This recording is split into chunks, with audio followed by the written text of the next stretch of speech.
ഇന്ന് അടിപൊളി ട്രേഡ് കിട്ടിയ ദിവസമായിരുന്നു. നിഫ്റ്റിയുടെ ട്രേഡ് എന്ന് പറഞ്ഞാൽ നിഫ്റ്റി മാത്രമേ ചെയ്തിട്ടുള്ളൂ. നമ്മുടെ എന്റെ വേറൊരു അക്കൗണ്ടിൽ ഞാൻ ബാങ്ക് നിഫ്റ്റിയിൽ നമ്മൾ മാർക്കറ്റ് പ്രൊഫൈൽ പ്രകാരം തിയറി പ്രകാരം 170 പോലെയോളം ബാങ്ക് നിഫ്റ്റിയുടെ ഓപ്ഷൻസിൽ ക്യാപ്ചർ ചെയ്യാൻ പറ്റിയായിരുന്നു. സോ നിഫ്റ്റിയിൽ കുറച്ച് പൊസിഷൻ ഇന്ന് കുറച്ച് വേറെ അല്ലാതെ കുറച്ച് ട്രേഡ് എടുത്ത് നടന്നെങ്കിൽ കൂടെ നിഫ്റ്റിയുടെ പൊസിഷനിൽ എനിക്ക് കൃത്യമായിട്ട് പറയുകയാണെങ്കിൽ ഇന്നലത്തെ പറഞ്ഞ പോലെ സ്പ്രെഡ് വഴിയാണ് കളിച്ചത്. ഈ 25 25 ഇരുന്നൂറിന്റെ പുട്ടില് 42,355 കിട്ടി.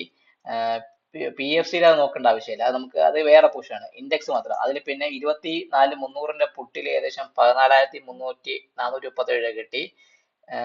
പിന്നെ നിഫ്റ്റിയുടെ 24,000 പുട്ടിൽ ഒരു 1,600 കിട്ടി.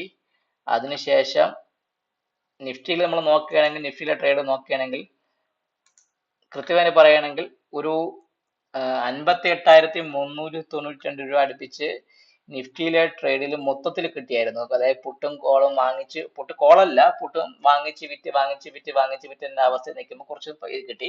പിന്നെ 2-3 പോർഷൻസ് നാളത്തേക്ക് വാങ്ങിച്ച് ക്യാരി ചെയ്തിട്ടുണ്ട്. അത് കുറച്ച് റിസ്കി ആയിട്ടുള്ള പോർഷൻസ് ആണ്. എന്നാൽ ആ റിസ്ക് ഉൾക്കൊണ്ടുള്ള ക്യാരി ചെയ്ത് പോർഷൻ ഇങ്ങനെ വച്ചിട്ടുണ്ട്.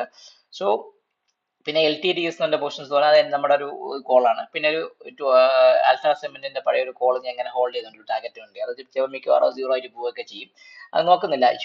ഇന്നത്തെ ഒരു രീതി പറയുകയാണെങ്കിൽ നിഫ്റ്റിയിലെ ട്രേഡിലെല്ലാം വലിയ രീതിക്കുള്ള ലോസ് ഒന്നും വന്നിട്ടില്ല. കൂടെ ഈവൻ ഞാൻ റൈറ്റ് ചെയ്ത ഓപ്ഷൻ ബൈ ചെയ്തിട്ട് വിറ്റ ഓപ്ഷൻ കൂടെ ലാഭത്തിൽ കൊടുക്കാൻ പറ്റി. ചുരുക്കി പറഞ്ഞ നിഫ്റ്റിയിൽ നിന്ന് ഏകദേശം പറഞ്ഞാൽ ഒരു 1% DT അല്ല, ഓൾമോസ്റ്റ് ഒരു നിങ്ങൾ ഇവിടെ നോക്കുകയാണെങ്കിൽ MD നോക്കുകയാണെങ്കിൽ 39,532.50 നെക്സ്റ്റ് കാണിക്കുന്നു. ഞാൻ ബുക്ക് ചെയ്ത പ്രോഫിറ്റ് പറഞ്ഞാൽ 58,392 പോയിന്റ് പ്രോഫിറ്റ് ബുക്ക് ചെയ്തിട്ടുണ്ട്. അങ്ങനെ വെച്ച് നോക്കുകയാണെങ്കിൽ നല്ലൊരു ദിവസമാണ് ഇന്ന്. 1% DT അല്ല, ആക്ച്വലി ഒരു 5.8% DT ദിവസമാണ് ഇന്നത്തെ ദിവസം.